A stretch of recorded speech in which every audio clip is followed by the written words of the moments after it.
यमदूत कहने लगा कि जो कोई प्रसंगवश भी एकादशी के व्रत को करता है वह दुखों को प्राप्त नहीं होता। मास की दोनों एकादशी भगवान पद्मनाभ के दिन हैं। जब तक मनुष्य इन दिनों में व्रत नहीं करता उसके शरीर में पाप बने रहते हैं।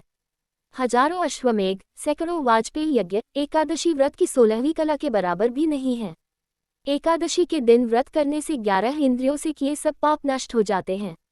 गंगा, गया, काशी, पुष्कर, कुरुक्षेत्र, यमुना, चंद्रभागा कोई भी एकादशी के तुल्य नहीं है। इस दिन व्रत करके मनुष्य अनायास ही वैकुंठ लोक को प्राप्त करता है। एकादशी को व्रत और रात्रि जागरण करने से माता पिता और स्त्री के कुल की 10-10 पीढ़ियां उद्धार पाती हैं और वह पीताम्बरधारी होकर भगवान के निकट रहते हैं। बाल, युवा और वृद्ध सब तथा पापी भी व्रत करने से नरक में नहीं जाते। यमदूत कहता है कि हे वैश्य, मैं सूक्ष्म में तुमसे नरक से बचने का धर्म कहता हूँ।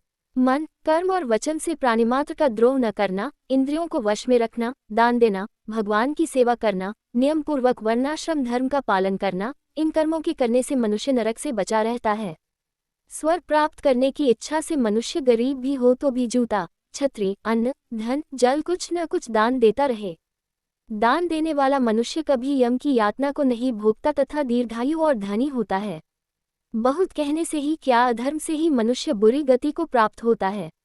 मनुष्य सदैव धर्म के कार्यों से ही स्वर्ग प्राप्त कर सकता है, इसलिए बाल्यावस्था से ही धर्म के कार्यों का अभ्यास करना चाहिए।